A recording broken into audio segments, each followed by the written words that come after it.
Hi, good afternoon. Slides.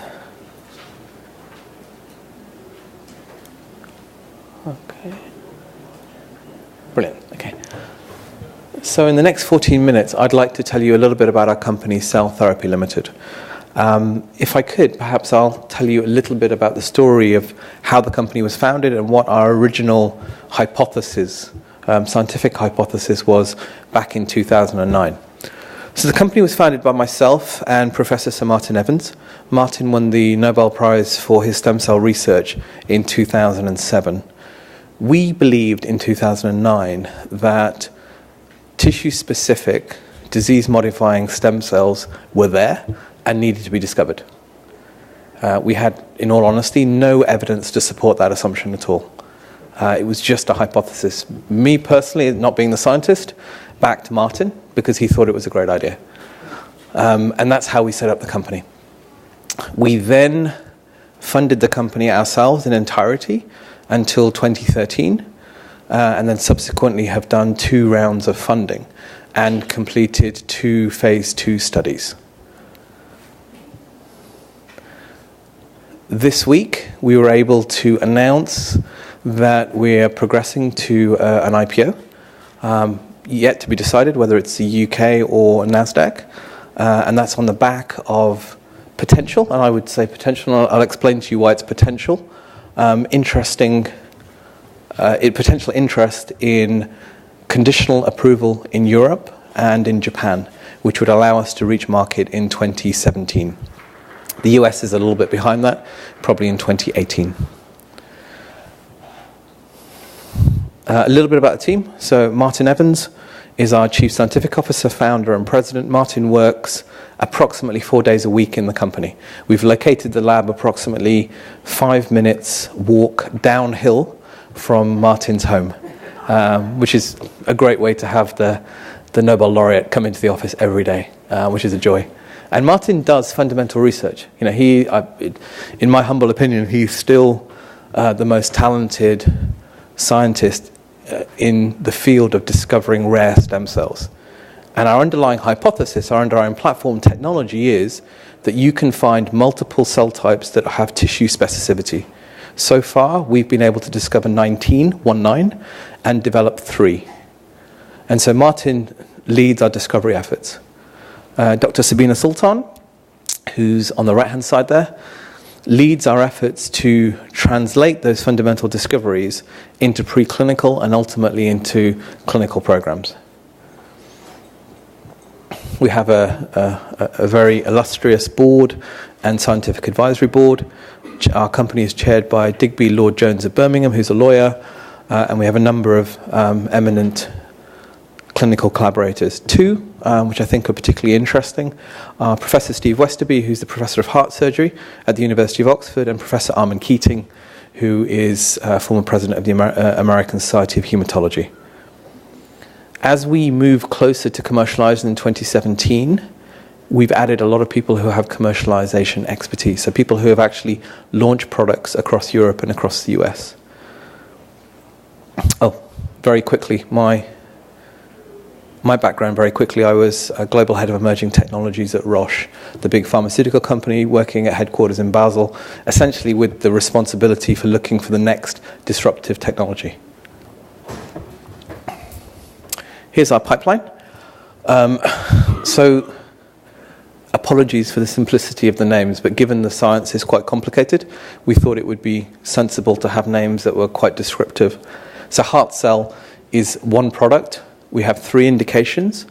The lead indication is essentially a New York 4. That's how you would describe it in the United States. So heart failure is defined in grades, New York 1, New York 2, New York 3, and New York 4. New York 4 is the most severe type of heart failure. These patients have the most severe type of heart failure, New York 4. In Europe, the subclassification is different, and therefore you define these patients by an anatomical marker. So these patients have coronary artery malformation, which leads to them having a very poor prognosis. So typically these patients have somewhere between a 41 and an 89% mortality at 2 years. So approximately 70% mortality is what you see in this class of patients. Based on our very preliminary data, which I'll show you, in one study, the regulator asked us to also consider treating children. And the two indications that they asked us to look at, so this is the European Medicines Agency, asked us to look at Kawasaki's disease and bland white garland syndrome, extremely rare ultra-orphan drugs, except in Japan, where Kawasaki's has an incidence of about 148,000 patients per year. So that's one cell type. So that is one subtype of our, what we believe is a unique mesodermal progenitor cell, which is not an MSC, it's not an MPC, it's not anything else. It's a unique cell type, which is allogeneic, off the shelf, with cost of goods less than 10%. I think my colleague who spoke before, Raul, mentioned it. It's really important if you're developing a stem cell product that you have to be able to match the kind of economics that you would see from a typical biological product. So that's how we decided to progress our products. The second product in that cardiac franchise has a totally different phenotype, so a totally different type of cell, which has over 100 cell surface markers that are different to heart cell, and that's called myocardion. Whereas heart cell is delivered at coronary artery bypass, so open heart surgery, myocardion has different physical properties, and therefore that cell can be delivered through a catheter. Essentially, that cell has higher resistance to tensile stress and higher ability to resist hypoxia, which are the conditions that you see normally within a catheter. Tendon cell is a fundamentally different product. It's platelet derived, so a whole different cell type again. And I guess we're particularly proud of that because that has been able to show significant efficacy in a double-blind placebo-controlled study. So the sort of industry standard results that you would see from potentially a non-cellular product. Again, allogeneic, off the shelf, and perhaps what's interesting about that is that's a topical. So it's an acellular topical product that you use for tendon injury. And then skin cell, T cell, and the other programs, our early programs, we in the company do not have, we don't disclose anything about products that haven't completed clinical trials. My timer isn't running, so I don't know. Well, I will go as quickly. 5 minutes left, or okay. I'll go on. Oh, that's great. My timer is now running. So heart cell fits what you would call in pharma a target product profile. So if you're in pharma, when you look at an opportunity, you try to put this opportunity into a framework that allows you to compare this product versus the other 200 products that you'll see every year. And that's this basis of this concept of a target product profile. And from that, you can derive the economics, you can look at the positioning, you can see whether this product would be first to market, best in class, etc. And so this is what this is very simply categorizing. So it's an off-the-shelf, it's allogeneic, it's got less than 10% cost of goods, it's a single application at the point of cabbage, and it's developed wholly from both non-embryonic cells, it's xeno-free, we also haven't used any embryonic techniques. That's important in Europe because of the, let's call it unusual ruling that the European Patent Agency made against using any embryonic techniques for products if you want to patent them in Europe. They're both, so this product is an orphan indication with 2017 to 2018 launch dates. And as you probably know, orphan drugs confer a level of exclusivity either at 10 years or 7 years, depending on the market. Oh, that's actually, in the top right there, you actually see the cells under magnification, and then you see the cells ready to inject.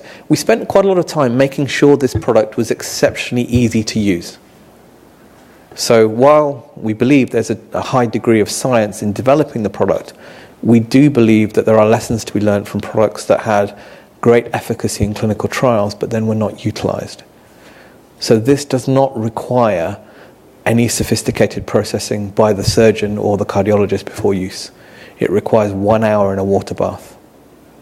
And so we find that makes it very easy for the clinicians to use it. These are our clinical trial results. let me categorize this in exactly the same way as when I presented this data earlier this month at the European Society of Cell and Gene Therapy. All we can say from these results is it's a promising signal. The reason that's all we would claim is because this is a small study, 11 patients in an open-label, single-center study. The reason it's only 11 patients in a single-center open study is because when we applied for a double-blind placebo-controlled study, the ethics committee rejected that on the basis that this patient group has 70% one-year mortality. So what's intriguing, and why we believe perhaps that these results could be categorized as promising, is in a population with that high level of mortality, at 2 years we have 100% survival. So we expected to see a significant amount of mortality in this patient group, and now, on average, at 28.4 months, we have no mortality. What we do see, which is statistically significant, is an improvement in left ventricular ejection fraction, so heart function. These patients are terminally ill heart patients that had very poor heart function, and what we can see is, first of all, they're all alive. Secondly, that their heart function has improved significantly, 30%. And the reason we believe their heart function has improved is because for the first time, you're able to see scar reduction from an allogeneic product. So you're able to see meaningful scar reduction, 40%, which again is statistically significant on average across all patients. This translates into a significant quality of life improvement. The reason we did multiple endpoints there, just to give you perhaps a little bit of a thought process behind this, was very simply, at this point, when we started this study in 2012, we were still funding the company ourselves. And so frankly, we wanted to know whether we actually had something. So what we tried to do was to set up a study that we would like to see that would convince us that we might have a signal. And so we're absolutely delighted. It's beyond a surprise to us that all of our patients are still there, but obviously we're absolutely delighted to see that level of survival. Given time, I'm going to skip through this, but if I could just ask you to look perhaps at the images. This is just to put that survival data into context. So Nick was our very first patient. We treated Nick on the 28th of November 2012. Nick was 49 years old. He'd suffered 3 MIs, so 3 heart attacks, before we treated him. He was in New York class 4, the worst type of heart failure. His heart function, his left ventricular ejection fraction, was down to 27%. The reason for that was because nearly half of his heart, 47% of his heart, was covered by scar. When you have a scar on your left ventricle, you lose both the contractile cells, but you also lose the elasticity of the pump. The heart is an elastic pump. So at a significant level of scarring, above 18% scarring, these patients have very significant mortality. And this is typically characterized by 70% mortality. And as I say, I would just simply say we're delighted that Nick and all the other patients remain alive and have seen significant improvement. Nick has gone from a 27% heart function to 45%. His scar has shrunk from 47% down to 22%. Very quickly, the images you see there, green is bad, red is good. Green shows non-vital, non-metabolic heart muscle, myocardium, and red shows active. What we were able to see with every patient, because we did serial imaging with every patient, was that at the site of injection, you saw contractile tissue, where there was no contractile tissue before. So perhaps, because it's an early signal, this is the first example of allogeneic heart regeneration. And we saw that uniformly across all of our patients. I am running out of time, so I'll skip forward very quickly. Our second product is called Tendon Cell. It fits our company's profile, so it's an allogeneic, off-the-shelf product with low cost of goods. It's topical in a 34-patient, double-blind, placebo-controlled study versus physiotherapy. So we took a gold standard. What we saw was a 20% or a 23%, depending on the 2 endpoints, improvement above and beyond physiotherapy that was sustained for 6 months and for 3 months. That's intriguing because you don't normally see an improvement in this patient group. It's a large market, and we're progressing with partnerships on this product. HeartCell, we're progressing on our own.